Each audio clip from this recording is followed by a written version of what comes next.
All right. What is going on, everyone? Welcome to the Trooper Transmission, CT3939 here. And today we're going to break down Andor, episode 11, Daughter of Ferrix. And I'll go right into what I thought the highlights of the episode were. Obviously, we cannot not talk about Luthen at this point after last episode's epic monologue and then this episode's epic spaceship battle where he just waxes all of those TIE fighters. It's incredible. We'll dive into that a little bit more, but I want to just start off with where the episode starts us off, where Andor and Melshi are basically hanging on for dear life, living on a prayer, living on the edge of the rock as one of those TIE fighters, I believe it was a TIE Reaper, is flying around looking for people, and they're just hanging on the edge of the rock. And I felt like Melshi was being a little bit dramatic, saying that he, couldn't hold on, he wasn't going to make it. And Andor's like, dude, just shut up, hold on a little bit longer. They're hanging off the edge of the quarry, and eventually they see a ship, a way to escape. And as they see this ship, they see that there's these two kind of weird looking dudes, standing nearby. They got a little bit of a camp near the ship, and so they just make a run for it.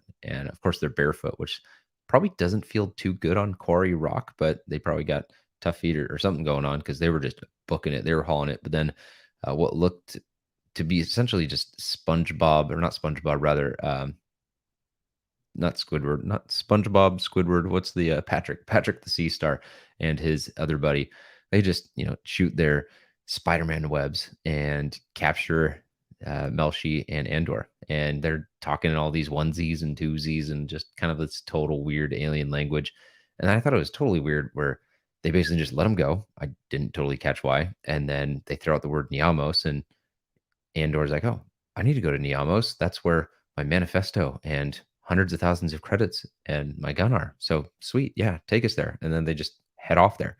And then towards the end of the episode, I think the last scene is you have Andor and Melshi looking at the sunset or the ocean, and Melshi, for whatever reason, is freaking out. He's like, hey, we got to split up. We got to increase our odds of survival. And it's like, it's two of you.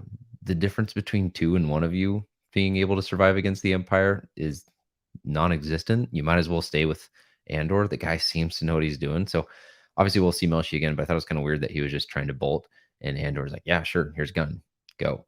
But we do see him get the manifesto. It turns on as he's sneaking into what looks like was his apartment. Now there's some weird alien sitting there cuddling. For a second, I thought that was his girl, and some alien had swooped in on his girl, and that's what he was seeing, but he just didn't care because he just wanted the money. But it looked like it was just a completely different alien couple that had started to inhabit the home that he was in.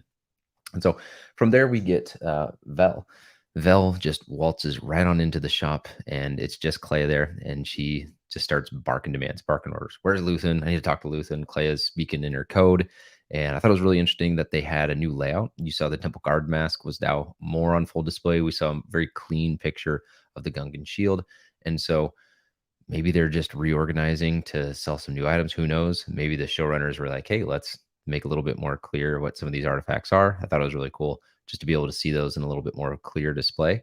But Vel's got news, and it's basically that Marva has passed. Marva's died, and if ever there was a time when Andor was going to come out of hiding, it would be now. Little did they know that he's been in prison in Arcana 5 for several months. But now that Marva's dying, there's no way that he's not going to go back to Ferrix. And I thought the whole point of Marva just dying and not really getting a heads up or some form of last moments with her was a little bit of weird. I thought it was weird that they spent so much time with B2 Emo, or just B, being this weird depressed dog that was not wanting to come out of his kennel, for lack of a better term, as they were cleaning up and moving things around. And at the end of the day, all things are going to ultimately point, I think, to everyone going back to Ferrix, Andor going back there when he learns that his mother has died. Cyril gets a call saying that Andor's mother's passed. Vel is telling Clea that Andor's mother's passed. Deidre is getting notifications essentially that, hey, everything, or they're asking for a permit, right? Everyone's going to ask, or the people at Ferrix are going to ask for a permit to be able to, I thought this was really interesting.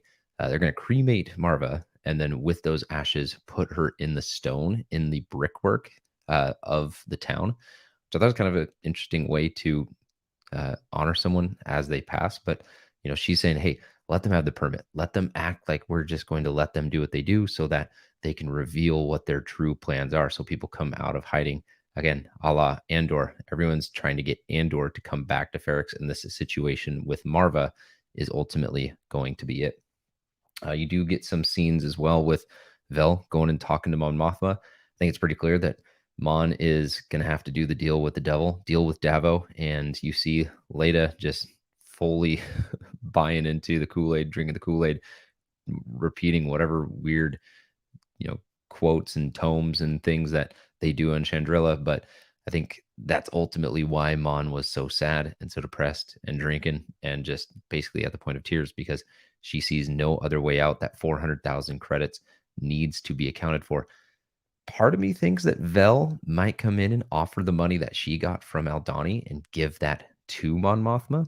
But I think that there has to be something that pushes Mon Mothma over the edge. And I think that this is it. This is where she just goes to a point of no return and becomes full on part of the Rebel Alliance and ultimately has to leave the Senate because of this scandal. And then the final bit of everything that goes on in this episode is just going to be with Luthen. Luthen goes out to visit Saw.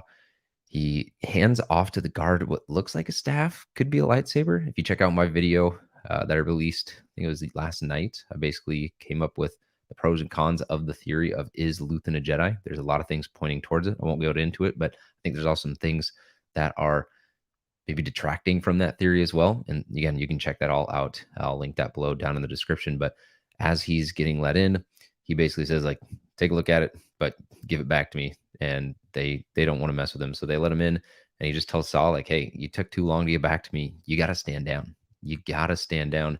This is going to be a win for the ISB. Anto Krieger is walking into a trap. I think he said 30 men. It was 50. Then he mentioned 30. But anyway, a good number of men are going to die. And Saul was all about going. He's like, hey, we'll come in with the ships. We got our own tactical strategy, but tell them that we're going to loot the East Garrison, and this is all for us. And promise me what you were going to give me. And then he's like, dude, you got to, Luthen said, you got to stand down, dude. You're walking into a trap, and this is war. And I wish there was another way, but, I know you Saw, and I can't just let you go. And I think the other thing that was going through Luthen's mind is that Saw's seen his face. Saw is very much able to point back if something were to happen to Saw or he were to get in trouble. Obviously, we know that he doesn't because we've seen Rogue One. But Luthen has to very much protect Saw more so than the other people that he might be pulling strings for in the outskirts of this rebellion.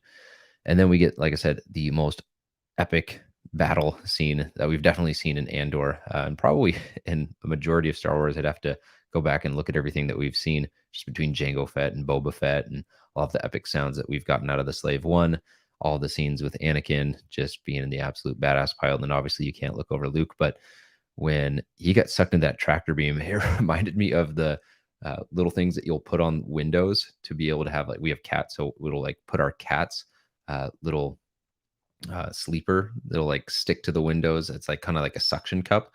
That's what it reminded me of. But I basically, you just see this Star Destroyer looking thing, and then it's like got 3 suction cups. It's almost like someone had a weird acid trip and drew a Star Destroyer ship or an Imperial ship. But ultimately, it's a what I think they said is this, and it's not an assault, but it's some sort of ship that is designed for arresting, like it's an arrestor ship or something like that. And they suck in Luthen like a tractor beam.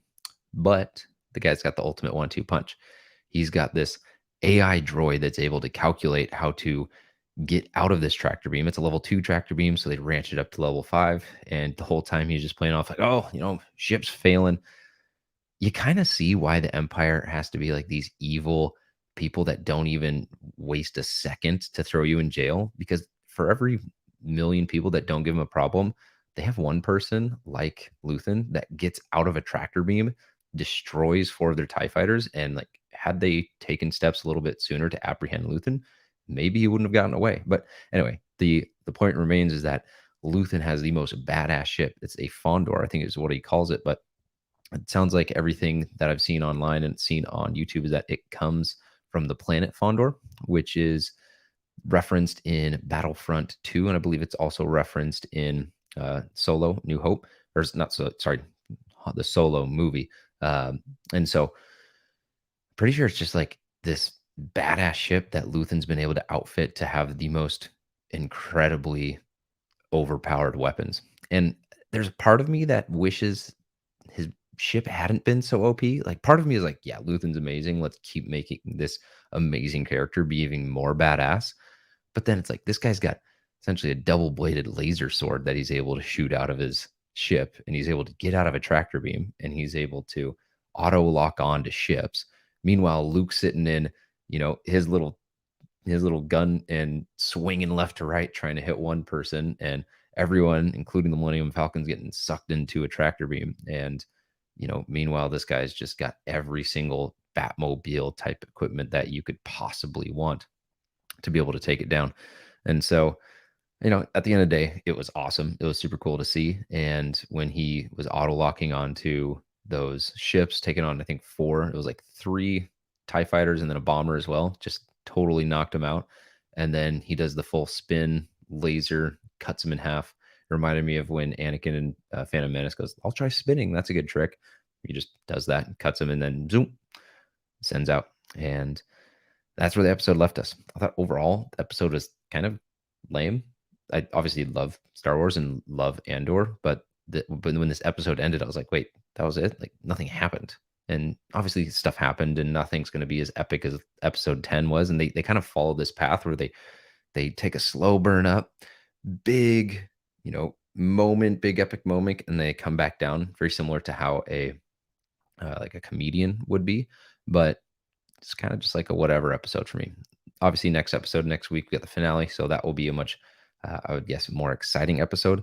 I think we see Andor go to Ferrix. I think we see some sort of definitive connection, background on Luthen. How is he such a badass? Why is he such a badass? I don't think he dies. I think they definitely keep his character. And I think Stellan Skarsgård has mentioned that they're going to start filming for season 2. So I think he's definitely still in there. So definitely don't think he's going to die. But I think we see shit go down with Andor. I think we see him seeing the manifesto, reading the manifesto, and really completely buying into this cause. Between Melshi saying we need to get the word out, between the manifesto and just what he has seen, I think we really start to see him make that switch into the hero, the captain, the leader that we see Cassian Andor become in Rogue One. But that's all speculation, and we'll all see in a week. Let me know down below in the comments what you thought of the episode. Any thoughts? I'd love to hear them. Love to have a little bit of discourse back and forth. And I'll catch you guys next week for the finale. We'll do a live like this, and then I'll probably do more of a longer form breakdown of the entire season in more of like a video photo format. But other than that, I'll catch you guys on the next Trooper Transmission. This has been CT3939, and I'll catch you guys later.